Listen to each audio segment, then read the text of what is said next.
et téléspectateurs de la radio et télévision Tambara, vous pouvez désormais suivre votre chaîne de télévision préférée Tambara sur le satellite BadrSat 7, angle 26 degrés Est, fréquence 11010, polarisation verticale, symbole REC 27500.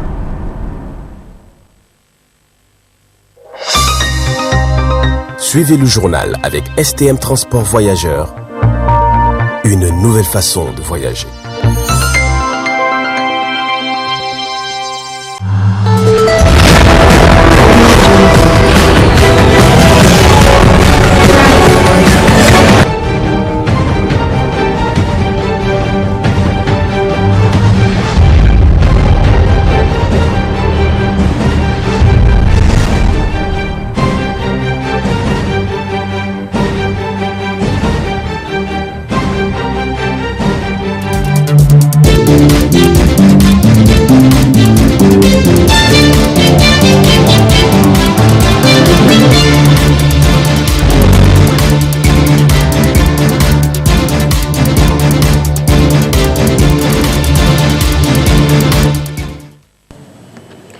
Mesdames et messieurs, bonsoir et ravi de vous retrouver sur cette édition d'information de 20h15 sur le miroir de la femme. Nous ouvrons cette édition avec ce présent communiqué de presse du mouvement dynamique citoyen MDC Debout Niger Debout qui est relatif à l'examen du projet de loi portant sur le redéploiement des forces françaises et européennes du Mali vers le Niger. Suivons plutôt ce communiqué.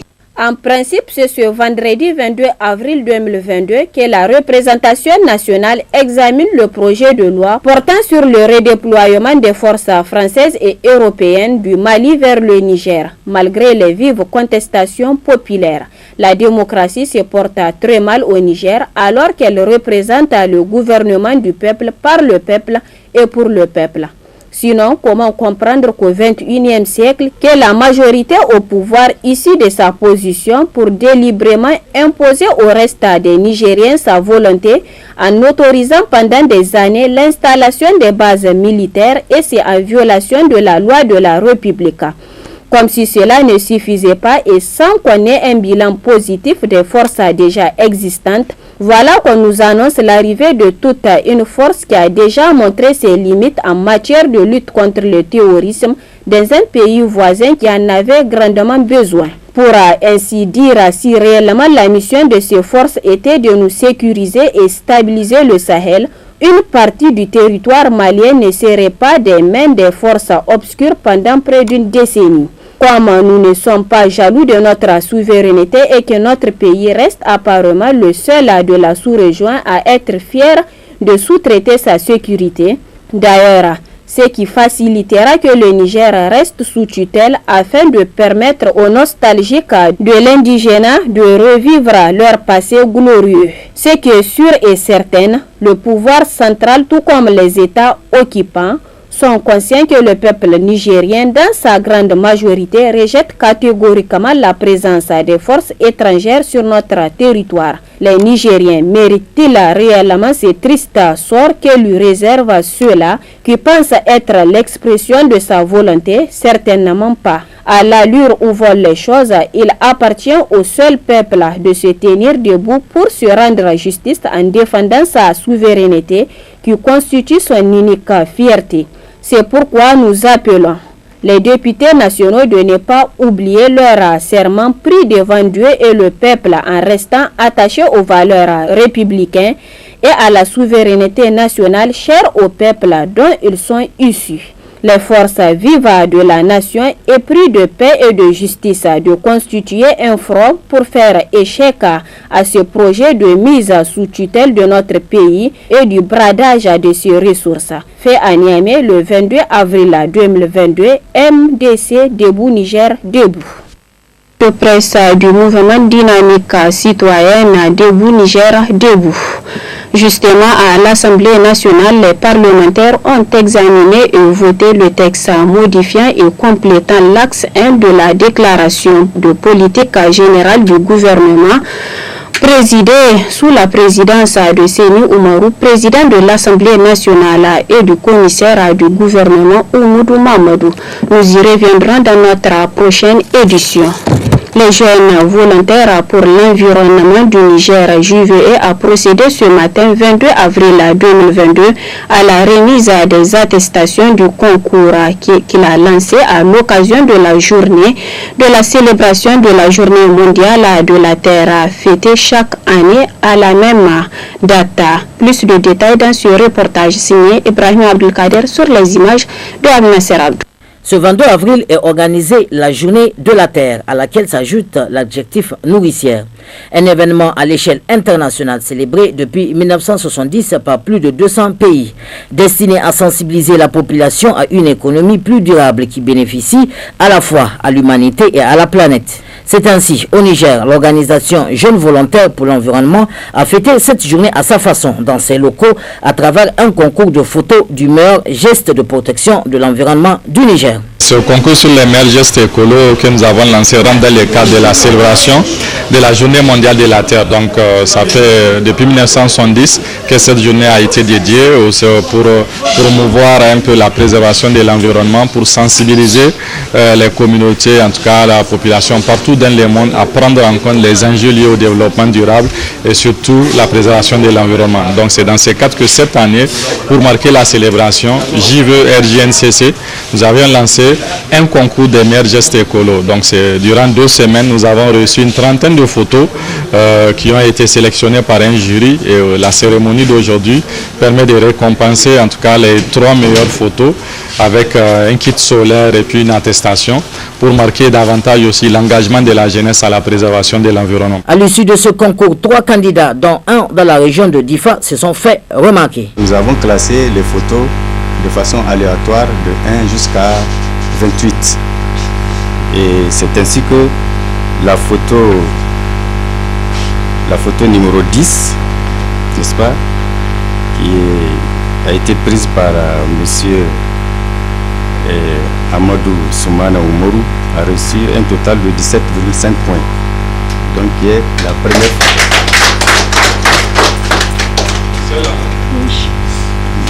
Oui. Donc vous pouvez vraiment l'admirer, c'est une très belle photo pour nous, en tout cas pour le jury. Et on voit bien que le cadrage artistique est assez parlant et l'impact écologique aussi. Voilà. Et la deuxième photo primée, c'est la photo numéro 25 et elle est de Mahaman Ousmane Ismaël qui a reçu la note de 16,5. Et cette photo appartient à un jeune amateur qui est à Difa, à Ménosora je crois. Donc il a envoyé sa photo depuis Difa. Voilà, et la troisième photographie primée, c'est la photo numéro 6 qui a reçu la note de 16 et qui appartient à Abdelrachid Soumaïla.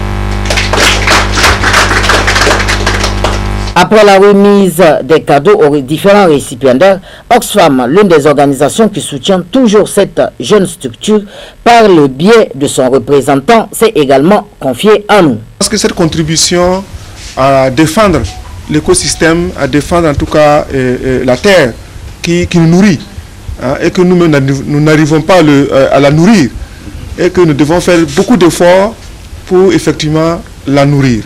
Parce que c'est ça. La survie de nos descendants, notre survie, la survie de nos descendants en dépendent énormément. Et j'invite chacune de nous à apporter donc sa contribution, hein, à ce que la terre qui nous nourrit continue éternellement de nous nourrir, hein, et que justement la pression que nous exerçons sur cette terre puisse être amoindrie afin justement que chacun tire profit, hein, de cette ressource rare, hein, parce qu'elle devient de plus en plus rare, hein, pour nos habitations, pour l'alimentation de nos troupeaux, pour l'alimentation en eau potable, pour l'agriculture. Donc elle devient vraiment très rare et nous devons donc la préserver avec jalousie surtout, hein, et que nous donnons le meilleur de nous-mêmes pour justement reverdir, reverdir donc ce Sahel. À noter aussi que cette 52e édition de la Journée internationale de la terre nourricière est la première de la décennie des Nations Unies pour la restauration des écosystèmes. Plusieurs cas de vol et agressions sont dénoncés par les passagers des taxis à Niamey. Une situation inquiétante qui prend de plus en plus de l'ampleur dans la capitale, qui suscite ainsi la réaction des acteurs du domaine. À suivre le reportage. Vol et agression dans des taxis, une situation qui inquiète beaucoup des passagers des taxis à Niamey. Des actes commis par des individus ou des faux conducteurs des taxis. Ce phénomène qui prend de plus en plus de l'ampleur à Niamey ne laisse pas indifférent le secrétaire général des syndicats des conducteurs de taxis, Synco Taxi. Nous-mêmes, à notre niveau, au niveau du syndicat des taxis, on a constaté à travers les clients et à travers les taximans qui viennent à notre niveau qu'il y a lieu des vols et des agressions un peu partout dans la ville de Niamey. Mais nous, le constat qu'on a fait, ce ne sont pas réellement des taximans. Parce que pour être taximan, d'abord, il faut avoir un permis de taxi qui te donne l'autorisation d'abord de conduire un taxi dans la ville de Niamey. Et ces derniers temps, tous les voleurs que la police est en train de prendre, on a constaté que c'est des gens qui n'ont pas de permis de conduire. Et de taxi du moins. C'est des gens qui n'ont pas de permis de taxi. Donc ces gens n'ont même pas l'autorisation d'abord au niveau de la ville de Niamey qui leur prouve que ce sont des taximans réels. Donc qu'est-ce qu'ils font entre autres? Ils se regroupent à 2 ou 3 dans un taxi sans tête, ni numéro porteur, ou même parfois des taxis porteurs doublons. Et ils essayent de prendre les gens pour les mettre en milieu, pour dire que ils ont fermé la porte sur leurs mains, ou bien ils veulent vomir, des trucs comme ça. Dès que dans un taxi, tu sens déjà des choses comme ça, il faut leur dire de garer, toi tu vas descendre, parce que c'est des voleurs. Nous-mêmes, Inch'Allah, de notre côté, au niveau du syndicat, on va tout faire pour renforcer la capacité au niveau de la police, pour qu'on mette la main sur des individus mal intentionnés qui ne cherchent que vraiment à bannir le taxi. Parce qu'aujourd'hui, nous, c'est avec ce taxi qu'on mange. Donc vraiment, tous ceux qui gâtent le travail taxi, nous, au niveau du syndicat, nous ne voulons pas ça. Les syndicats concernés et les autorités de la ville de Niamey devraient renforcer davantage les dispositions afin de mettre fin à cette situation tant inquiétante dans la ville de Niamey. Faisons un tour dans cette édition au marché, plus précisément au marché Wadata de Niamey, où une de nos équipes est allée faire le constat sur les prix des volailles, surtout en ce mois béni de Ramadan. Suivons plutôt le commentaire de Moubarak Yacouba à côté Abou Nasser Abdou. Chaque année, en cette période des mois bénis de Ramadan, les prix des volailles augmentent. On constate un rehaussement des prix des volailles qui vont de 3 000 francs à 5 000 francs. Une situation selon les populations et la coutume des revendeurs des volailles chaque année pendant ces mois bénis, surtout ces 10 derniers jours. Mais contrairement aux années précédentes, le prix des volailles est en baisse pendant ce mois de Ramadan car, selon les revendeurs, les poulets et les pintades sont disponibles sur le marché. Encore affirme le représentant des revendeurs des volailles du marché Wadata que les pintades et les poulets vendus à Niamey proviennent de plusieurs localités du pays, mais aussi des pays voisins, à savoir le Nigeria. Espérons que cette situation de prix abordables pour les poulets et les pintades soit de même pour les produits de première nécessité qui connaissent une hausse exceptionnelle dans le pays. Mesdames et messieurs, c'est ici que prend fin cette édition d'information. Passez d'excellents moments accompagnés des programmes de la télévision Tambara. Au revoir.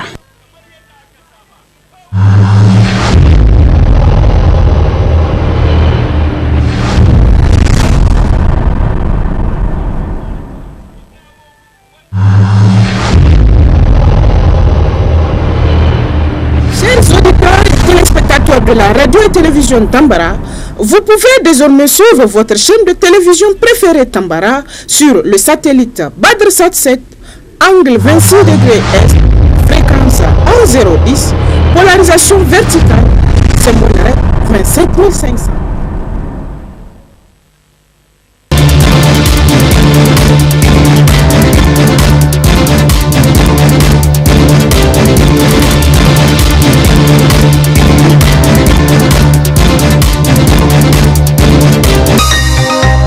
Ce journal vous a été présenté par STM Transport Voyageurs.